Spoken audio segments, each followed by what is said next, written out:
Tarbiyah Sunnah Channel. Lillah, nyunnah, merenah. Apa yang harus dilakukan agar anak kita betah di pesantren? Pertama, jangan lupa berdoa ya.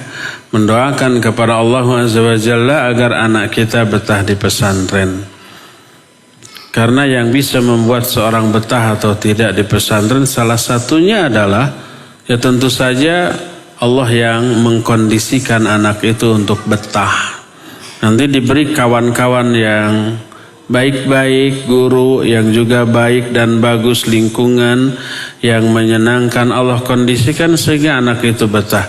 Jadi jangan lupa terus-terus berdoa. Kalau nggak bisa dengan bahasa Arab, bisa dengan bahasa Indonesia, bisa dengan bahasa apapun yang isinya minta agar anak kita dibuat betah di sana. Kedua, jangan lupa memberi support, semangat kepada anak kita kalau kita berjumpa, baik ketika ngelayat, ketika nelpon, atau dalam bentuk apapun ya. Gimana ngasih supportnya?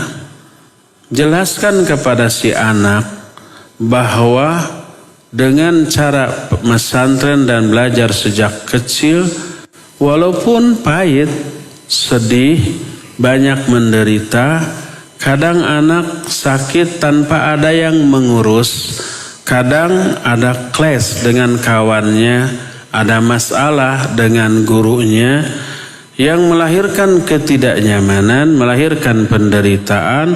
Semuanya itu sebuah proses yang harus dan penting dialami oleh calon-calon ulama besar kelak. Karena kelak ketika sudah menjadi orang berilmu, terjun ke masyarakat, dakwah, maka interaksi dengan manusia nggak bisa dihindarkan.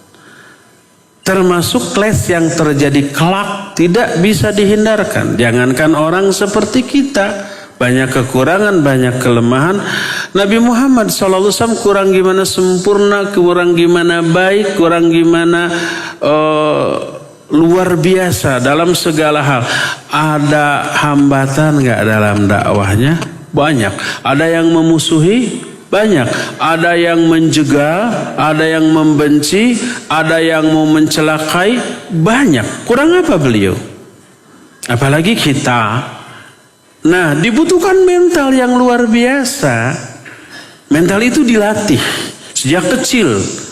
Oleh karena itu kalau si anak kelak di pesantrennya mengalami beberapa kejadian yang membuat mereka stres, membuat mereka menangis, membuat mereka marah, membuat mereka sedih.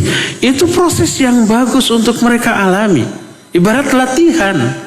Kita aja kalau badan mau kuat, harus pegel-pegel, harus ngos-ngosan, harus memeras keringat dengan cara banyak latihan lari berolahraga, banyak angkat-angkat beban. Ketika larinya kita ngos-ngosan, kita bermandi keringat, kita ketika ngangkatnya sampai tipe pereket, tipe bergeg, terus pegel-pegel. Itu semua penderitaan berupa ngos-ngosan, keringetan, pegel, sampai capek-capek. Itu penderitaan sebagai proses yang memang wajib kita alami untuk memperoleh badan yang lebih sehat daripada sebelumnya. Demikian juga dalam kehidupan. Kalau anak kita nanti terlihat oleh kita menangis, sedih, murung, marah, nggak perlu kita berkecil hati. Itu proses yang memang penting untuk mereka alami sebagai persiapan mental untuk menghadapi kehidupan yang akan datang. Justru sebaliknya, kalau si anak terus happy, terus bahagia, terus ketawa, terus senyum, seluruh keinginan-keinginan terpenuhi, nggak pernah sedih, nggak pernah nangis, nggak pernah marah, nggak pernah kecewa, nggak pernah murung, itu mentalnya itu ambruk nanti. Begitu nanti ada masalah langsung down itu. Ya, sama dengan kita nggak pernah capek, nggak pernah angkat beban, kerjanya ongkang kaki, ya, makan ngemil seperti itu, nggak mau capek, akibatnya badannya gembrot, akibatnya perutnya buncit, Pas suruh ngangkat galon, jangankan terangkat, malah badannya yang amruk, ya.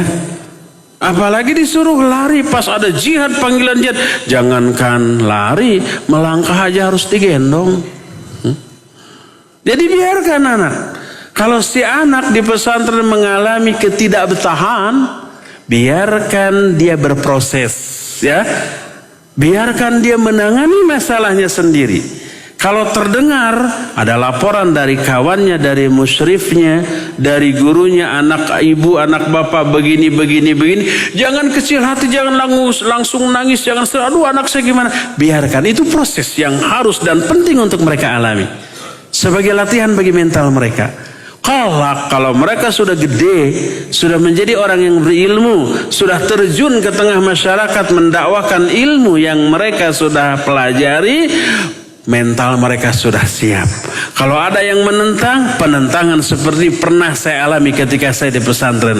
Kalau ada kelas begini, yang mendebat begini, ini sudah biasa bagi saya. Ketika saya pesantren juga sering ada kasus yang begini. Mental sudah siap, pikiran sudah siap, jawaban ilmiah juga semuanya sudah siap.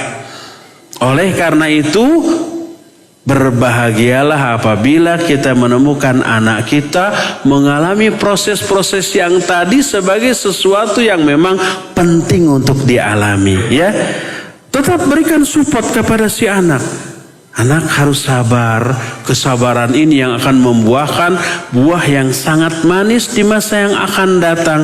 Seluruh orang-orang besar yang sekarang menjadi orang-orang terkenal dan hebat, waktu kecilnya mengalami masa-masa pahit seperti ini, bahkan lebih. Tapi mereka tegar, mereka sabar, mereka istiqomah. Dan keistiqomahan, kesabaran itu yang membuat mereka itu begitu menjadi orang hebat di masa-masa setelah mereka dewasa, setelah mereka tua, ya. Berikan support selain memberikan doa juga kepada mereka.